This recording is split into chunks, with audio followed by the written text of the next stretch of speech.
Reels वाली बहू। प्रज्ञा को रील्स बनाने का बड़ा ही क्रेज है और वो दिन भर रील्स बनाती रहती है।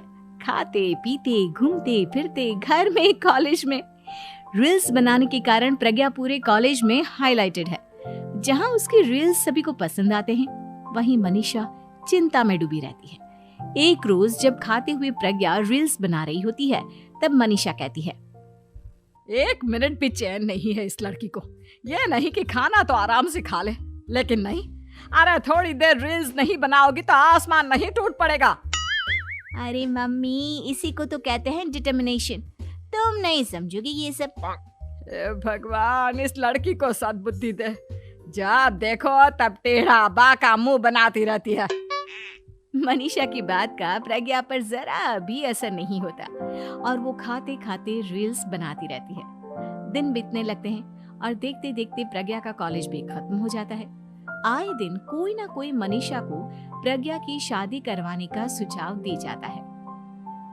सब ठीक ही कहते हैं, प्रज्ञा की शादी कर देनी चाहिए। अपने घर के काम काज में व्यस्त हो जाएगी तो खुद ही ये रील्स और नाच गाना बंद हो जाएगा।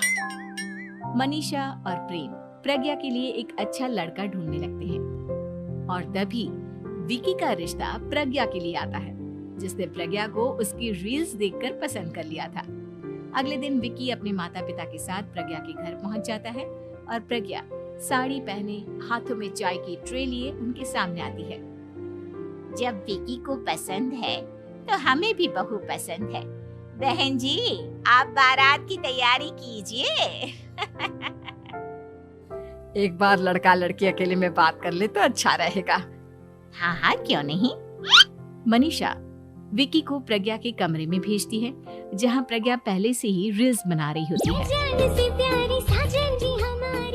तभी विकी कहता है, आ गए आपके साजन जी। हमारे साथ ये रील्स कंप्लीट करती तो और भी अच्छा रहता। अच्छा जी, अब आ ही गए हैं तो बना ही लेती हूँ आपके साथ।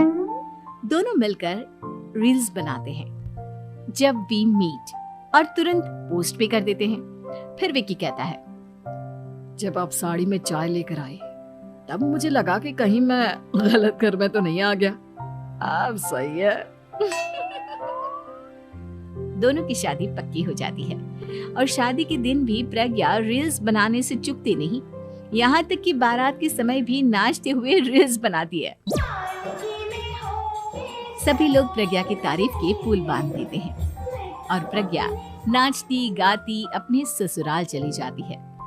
सब कुछ अच्छा चल रहा होता है। प्रज्ञा यहाँ भी दिन भर हर चीज की रील्स बनाती रहती है। लेकिन कुछ दिनों के बाद जब सुनीता कहती है, बहू, ये रील्स के साथ साथ कुछ काम भी कर लिया करो। वैसे तुझे और क्या क्या बनाना आता है? मम्मी जी, वैसे तो सब कहते हैं कि मैं सब कुछ अच्छा बनाती हूँ, लेकिन मुझे लगता है कि मैं मैगी अच्छा बना लेती हूँ। हाँ, कॉफी भी अच्छा बना लेती हूँ और मुंह तो सबसे अच्छा बना लेती हूँ। हैं? अच्छा अच्छा। सुनीता अपना माथा पकड़ लेती है और कहती है, बहू, कुछ खाना बनाना भी सीख लेती।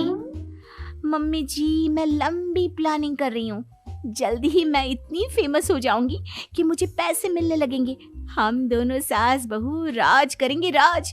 नौकर काम करेंगे और लोगों की तो लाइन लगेगी हमसे मिलने के लिए। तेरा दिमाग खराब हो गया है क्या बहू? हंसी मजाक तक ठीक है, लेकिन इस तरह घर नहीं चलते। जितना जल्दी हो इस घर के तौर तरीकों को सीख लो। प्रज्ञा मुंह घुमाकर चली जाती है और तुरंत उसी वक्त एक रील बनाती है। ये देख सुनीता का गुस्सा 7वें आसमान पर चला जाता है और विकी के घर आती ही सुनीता उसे सब कुछ बताती है। विकी भी अब प्रज्ञा की इन हरकतों से परेशान हो जाता है।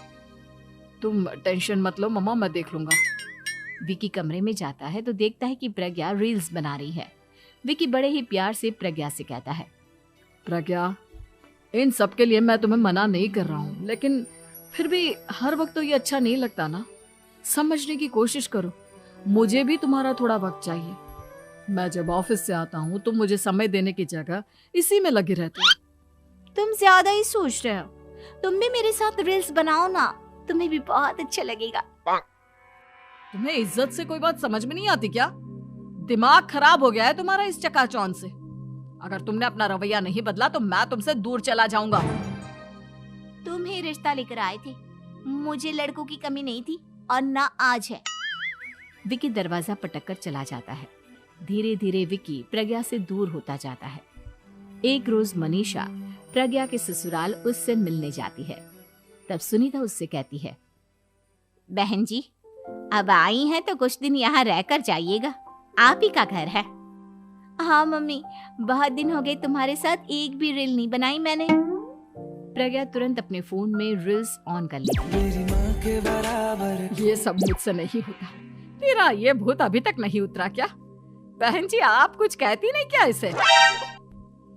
जब आप ही कुछ नहीं कर पाई तो मैं कर ही क्या सकती हूँ। सास तो वैसी ही बदनाम है।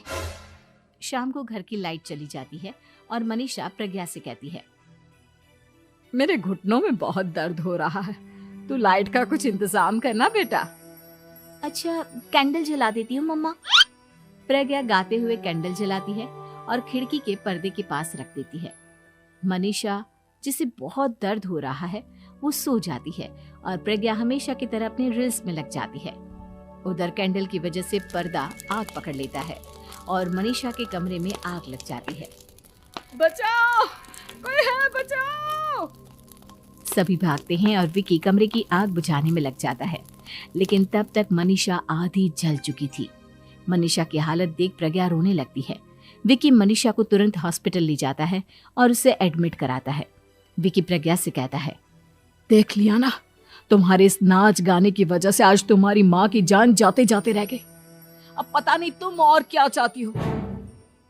उधर डॉक्टर कहते हैं, इनकी हालत बहुत नाजुक है, आधे से ज्यादा जल चुकी है। प्रज्ञा रोती हुई मंदिर में जाती है और भगवान के आगे जाकर कहती है, भगवान, मेरी माँ को ठीक कर दो। मैं कसम खाती हूँ, हाथ से ये रील्स बनाना छोड़ दूंगी। बस मुझे मेरी माँ वापस मिल जाए। 2 दिन बीत जाते हैं और मनीषा खतरे से बाहर आ जाती है। पेशेंट अब ठीक है, आप लोग उनसे मिल सकते हो। सब कोई मनीषा से मिलता है और प्रज्ञा सबके सामने अपना फोन तोड़ देती है। मुझे माफ कर दो मम्मा, मैंने तुम लोगों की बातों को नजरअंदाज किया। बेटा, कोई भी चीज जरूरत से ज्यादा खराब है। मैंने तुम्हें रील्स बनाने से कभी मना नहीं किया, लेकिन हर वक्त एक ही चीज तो सही नहीं है। मैं समझ गई हूँ मम्मा, आई एम सॉरी। प्रज्ञा उस दिन से रील्स बनाना छोड़ देती है और पूरी तरह से अपने घर में लग जाती है।